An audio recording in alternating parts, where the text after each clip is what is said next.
Yo, what's poppin', people? Your boy Snacks is back in the building with another banger. And you know how we do before we get started.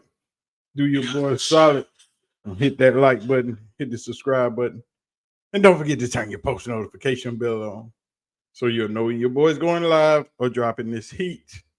And I'm getting ready to take my son to football practice, the baby boy. We're getting ready to head out.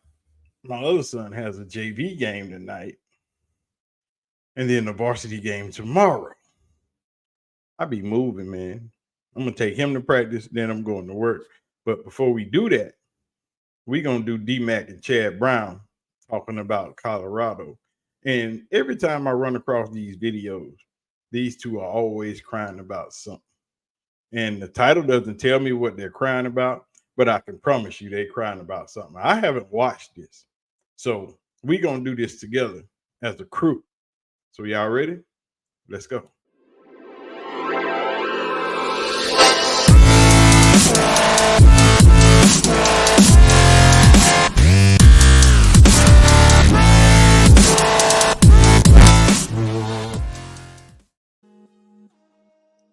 So we're gonna jump into D-Mac and we're gonna see what's happening, man.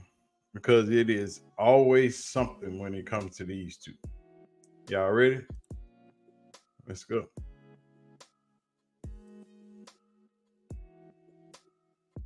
Here we go. Of the players up there today, Chad, talking.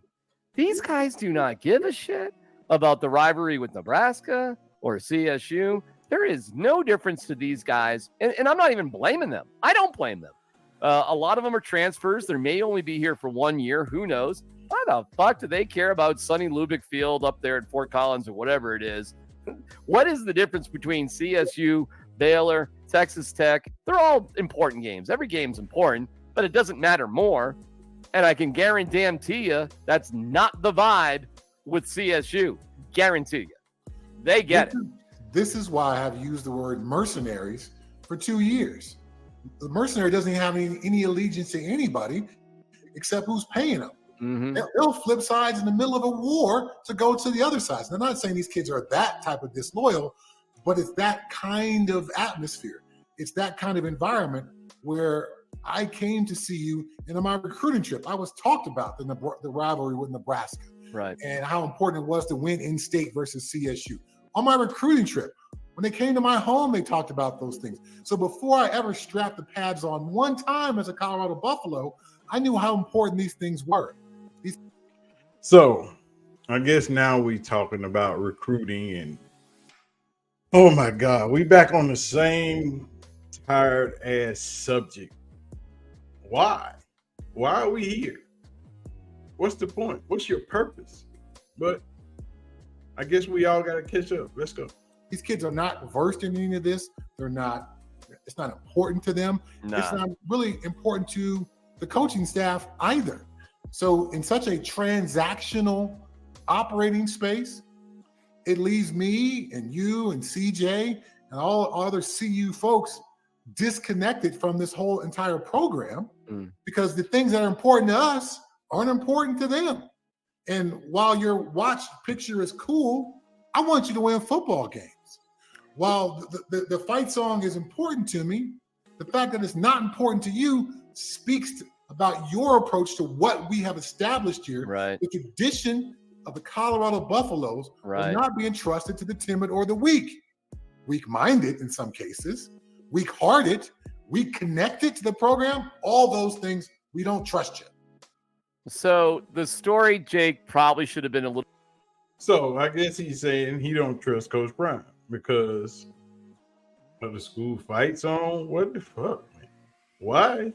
Why is everybody hung up on the fight song? Hell, I graduated from ASU and I don't freaking remember the fight song or sung the fight song when they sung the fight song. And it wasn't that often. But everyone has their connection to their school. And for you, it's the fight song. For Prime, it's to build the program. Yes, they're learning the fight song. They probably know the fight song. But y'all are probably complaining because they're playing Shedeur's song after they score a touchdown and then the fight song. And I don't even think that's the fight song after they score. But what's the big deal? But let's get back into this and see where the hell this goes. A little bit more descriptive. And it depends on if you define Glory Colorado as a fight song or not. But even if you don't define it as a fight song, you took a tradition. And you can't say playing Glory Colorado wasn't a tradition. It was. It's existed since you were there, before you were there. It's been played by CU bands, Chad, since 1906. I mean, to say that it's not a tradition is ridiculous. Of course it is. And you changed that to play the quarterback's song. Not a song he likes, not a song that inspires him. His fucking song. His song. Okay. So, yeah, that's what we on. We on playing Shedeur's song. Who gives a shit? Why are y'all so hung up on that? Because it's not tradition. Some traditions haven't been working for Colorado. You ain't scored a lot of touchdowns, so you ain't heard the fight song for a long time in years. So what fucking difference does it make that he plays his song before he plays the school song? How do you know that wasn't the school that decided that and not Coach Prime? What fucking difference does it make? My God, people are so small. That he's singing on. Market your quarterback at that moment. So wait a second. It's not enough to be the quarterback. You also have to push your other career. And this is directly tied into the criticism of them missing the first day of practice to walk a runway in Milan. Okay. And we're back to that. See, now that shit comes back up. My God. Y'all don't know how to let shit go. We're back all the way to the beginning of spring practice with the boys walking in a fashion show. Y'all can't let shit go. That shit was done and over with. Missing that first day of spring practice did not hurt that team at all. It didn't even play a freaking factor. Because a lot of that first day was notes and crap they already knew about. And that shit was scheduled months in advance. Why are y'all just hating? Because that's what it boils down to. Just hate. Okay? It's the same thing. Like, what does matter here?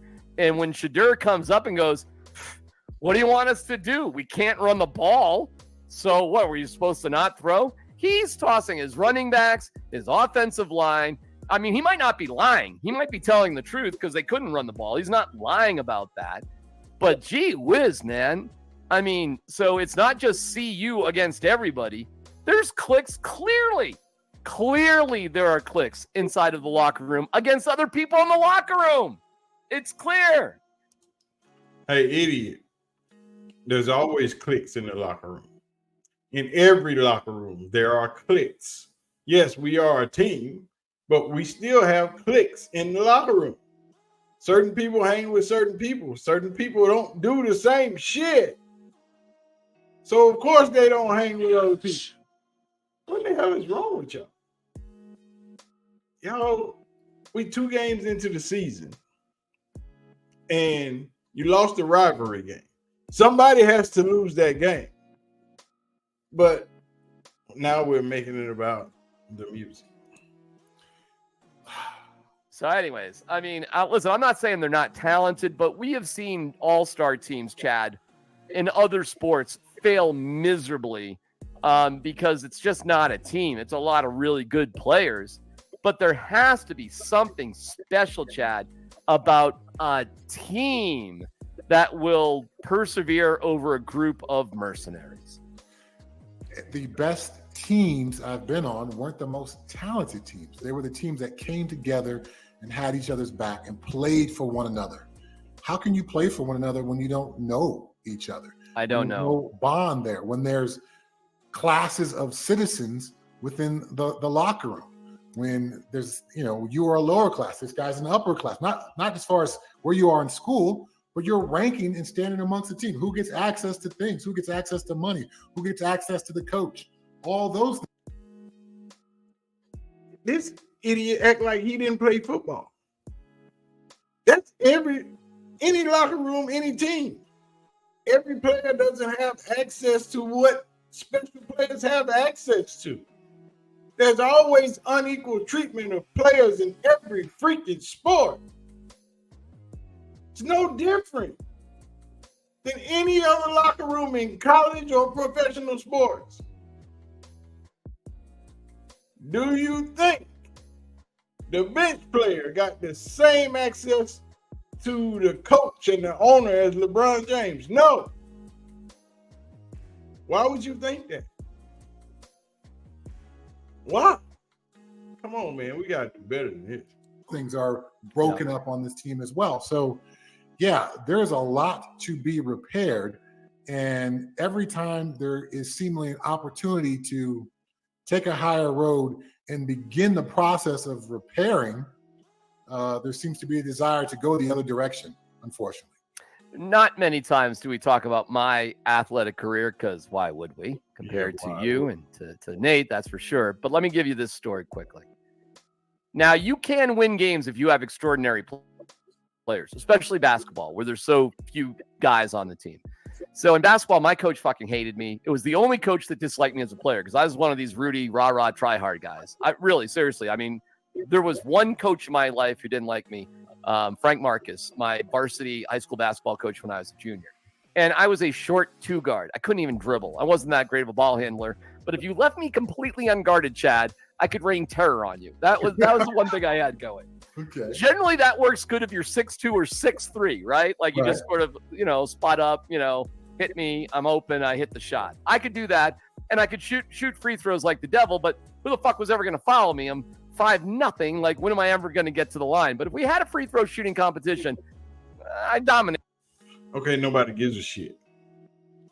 But this is a team game played by a team with players that are playing together. They've grown as a team. They spent time with each other. They've done all the things to be good.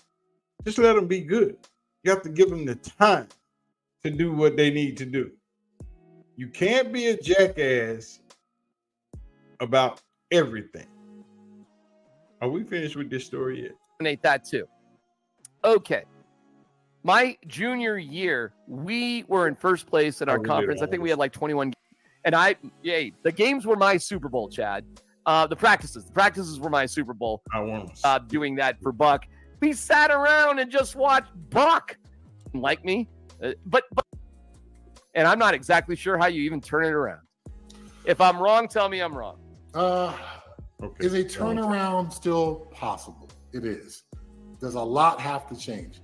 A lot of coaching has to change on the football field, structurally with both the offense and the defense. So play calling needs to be better. The coordination needs to be better.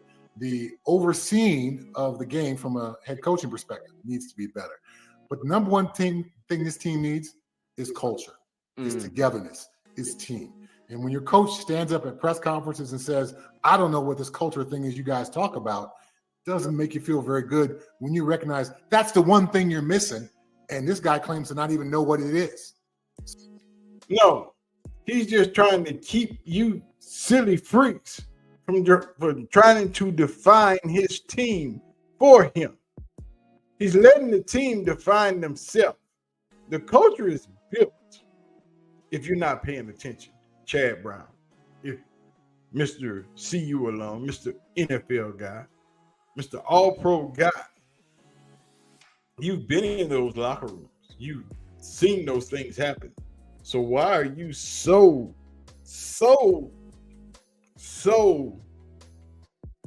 infuriated with what's going on? You got to let it work. You got to let it build. They've only lost one game. They've only played two. But for you, you want to throw the baby out with the bathwater and just start all the way new. Just say you don't like Coach Prime's coaching style, or you don't like the way he's going about doing things. Just say you don't like it because it ain't the normal way things have been done. Everybody keeps trying to say he ain't doing it right. No, he's just not doing it your way.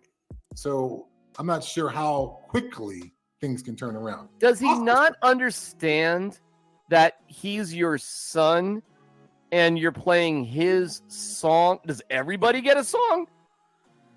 If the guard throws a great block, does the guard get a song? The kicker has a song. Are you going to say anything about that? The kicker has a song. Idiots. Well, Chad, if what you are we got the right doing? the right culture wouldn't allow those kind of things because everyone would say, no, we're a team. You know, the Patriots didn't run out and get introduced individually. They came out as a team and they hoisted 6 Lombardi trophies with that mindset. So there's something to be said for we're all in this together. Now, listen, let me tell you, if you wanted to play during warm-ups, Shedeur song, Chad, I got no problems with that. Yep. I've seen stuff like that happen. Yep. No problem whatsoever. Bones Highland, remember him with the Nuggets? Yeah. Had some songs. They used to play him like as he was warming up or something. No problem. If you want to put perfect timing on and Shedeur's throwing passes and you put him up on the Jumbotron, I think that's pretty cool, right? He's got a song. It's pretty cool. There it is. But you've been playing Glory, Colorado, whether you want to call it a fight song or not. You have been playing this tune. And I know Dan Hawkins changed a lot of traditions. Hey, dum-dum. They still play it. They just play it after they play his verse. So what's the problem? Oh, it's because they play his verse. Y'all don't want to hear his song, period. Just take it out of there. Take my other song out. Man, y'all got to stop with this bullshit. He didn't change this one. And while the country, who gives a shit around the country, I'm going to guess there's people in the stands that kind of like that tradition, Chad. And you did stop that tradition. You did. And so you can yell about the fight song, but you're just playing a semantics game right there. You are. Let's face it. That's semantics. You changed the tradition to play your son's song. No, he didn't change it. He just added to it. It's helping. It does what it's supposed to do. Why does it matter? Why are you going to die because they play 15 seconds of his son's song and then play Old Glory, Colorado? What difference does it make? It's cool. Come on, man. It's not. And again, it speaks to this Instagram, likes, promotion, marketing before football. Win football games. And that's all the marketing you'll need. Let me get this story in real quick because I know we're up over the time. Yeah, sorry about that. All right, so I get to Seattle on my free. Hold on, we're going to get rid of these idiots. It's not marketing. Shedeur's song has already been marketed. He's made plenty of money off that song and still making plenty of money off that song. Y'all just got to let it go, man. And accept what is.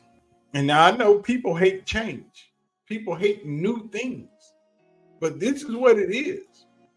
You got to accept Prime in all of his glory for what he brings to the table. And this is part of it. You can't just get small pieces of what you want and throw the rest away. This comes with it. And if you don't like it, don't watch. Don't go to the game. Don't do all that. But don't complain about it because he's doing things his way and not the way you want them done. And that's your biggest gripe. You're doing stuff the way we want it, not the way he wants it done, not the way you have it done. He's changing things in Colorado. But you ain't got no problem with all that money coming in Colorado. You ain't got no problem requesting your free sideline stuff to Colorado or getting invited to events. I've seen you on the sideline. So you can't complain about it and then attend. Don't attend. If you just fed up with it, don't go. Do that. But anyway, man, I'm getting ready to take this boy to football practice. I'm going to get out of here. I'll probably hit the upload button while I'm gone. And y'all be easy. Have a good day. Don't let these idiots bother y'all. Peace out.